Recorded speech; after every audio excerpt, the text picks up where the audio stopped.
vjen shumë mirë që po dëgjoj se kemi rreth 50 kompani franceze të përfaqësuara këtu, 25 tashmë punojnë në vend dhe të tjerat shpresojmë do të operojnë në vend së shpejti. Po ashtu faleminderit për këtë video të përmbledhur, është e mirë dhe mund ta përdorim edhe ne.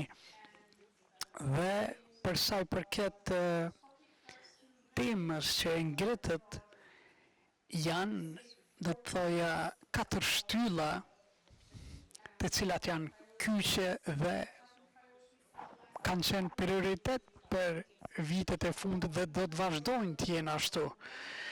Në një kemi investimin në energjinë e ripërtritshme dhe këtu duam të sigurohemi që të kemi procedura transparente dhe konkurruese dhe ne kemi treguar deri më tash se jemi serioz në këtë dhe kemi fituar besimin e investitorëve dhe më duhet them po ashtu që kemi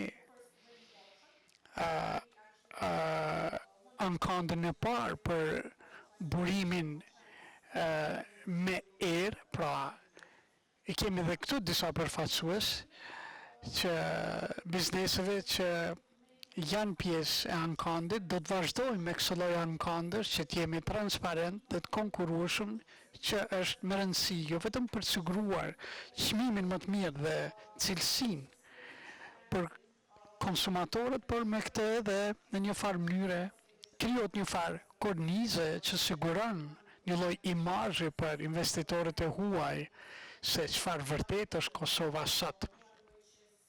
Pra, një qeverisje e mirë e saj dhe një transparencë dhe aty ku nuk ka korupcion.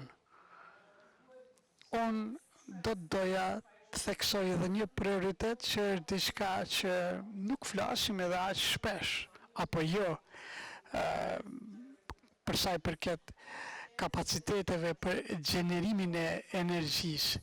Pra kemi sistemin e ngrohjes qendrore, pra kemi menduar edhe për instalim edhe në vendet ku nuk ka ngrohje qendrore, pra kemi përfunduar studimin e fizibilitetit, pra e kemi të qartë se në cilat komuna duam të vazhdojmë me ngrohjen qendrore.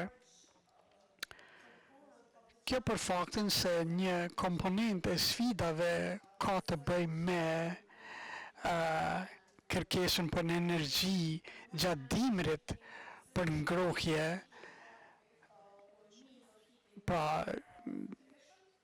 këtu kemi të bëjmë me një ngrohje që është eficiente dhe duke ndërtuar sisteme të ngrohjes qendrore të cilat do të shkarkojnë sistemin e furnizimit me energji elektrike, që është i mirëseardhur edhe për sigurimin e energjisë, por edhe për ruajtjen e stabilitetit rrjetit gjatë pikut në sezonën e dimrit. Për sa i përket bashkëpunimit rajonal, është më rëndësi që të vazhdojmë me zgjerimin dhe thellimin e bashkëpunimit, me që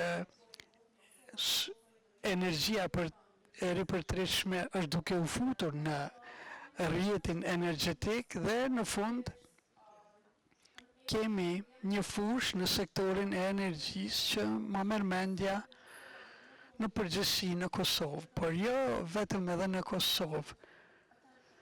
Nuk tërheqa shumë vëmendjen që e meriton, nga se zakonisht është më interesante të flasësh për ndërtimin e objekteve të reja se sa konservimin e energjisë.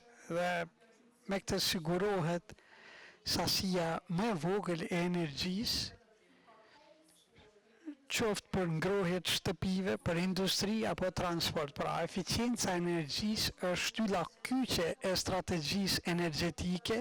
Kjo është më rëndësi për Kosovën, sepse në Kosovë aktualisht konsumojnë 2 herë më shumë energjisë se sa mesatarja e BE-s sipas GDP-s. Këtë e quajmë intensiteti i energjisë, që është 2 herë më shumë, e kjo tregon që ka përmirësime dhe mu për këtë edhe jemi fokusuar në eficiencën e energjisë. Bergji, si institucion financiar, është aktiv në Kosovë. Vitin e shkuar kishim një rekord historik, kemi nënshkruar projekte në vlerë 120 milion euro, pra 28 projekte, ku përfshihen projekte të meshme dhe të mëdha, pra kemi mbështetur edhe projektet për energjinë e ripërtritshme, në bashkëpunim me bankat, si Prokrediti, Raiffeiseni, shpresojmë që dhe te bankat na bashkëngjitet. Kjo është një mënyrë e mirë për të arritur këto projekte në shkallë më të vogël, po ashtu punojmë në sektorin energjetik në projekte më të mëdha, kemi financuar kostin në vitin 2014 me 30 milion euro për përmirësim të rrjetit, rehabilitim të nën stacioneve dhe tash kemi një grant prej 35 milion nga Danimarka për kostin, shpresojmë ta nënshkruajmë së shpejti, kjo për të përmirësuar infrastrukturën kritike në mënyrë që të jetë më e qëndrueshme gjatë kërkesave të pikut, po ashtu për të lejuar kostin që të përdorë edhe burimet e ripërtritshme. Po ashtu punojmë edhe me zhvilluesit në sektorin privat, nuk është fshehësi. Ne kemi finalizuar një transakcion prej 150 megawatt kapacitet për një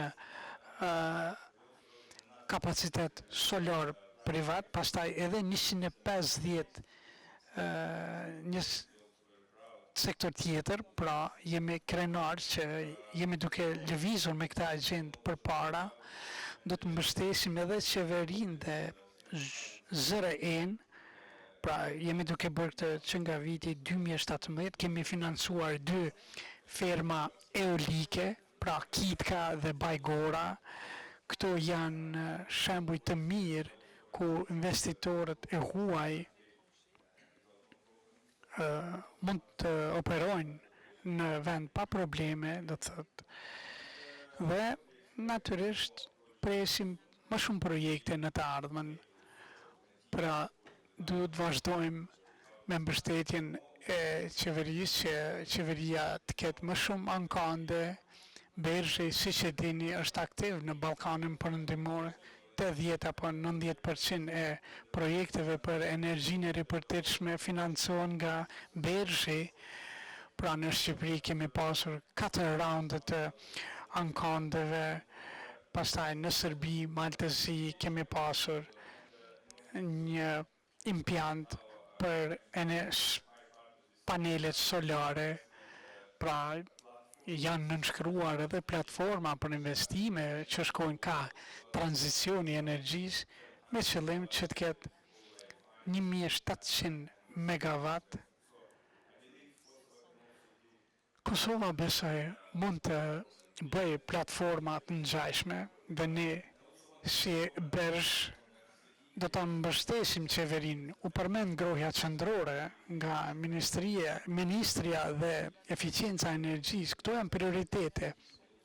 Bergji ka diskutuar me disa ide dhe jemi të gatshëm që të mbështesim 2013, pra në projektet pionere zhvillimore gjermane në panel, kur po flitet për 10 vjet, kjo është me shumë rëndësi që të ketë konsistent. KVF-n, pastaj kemi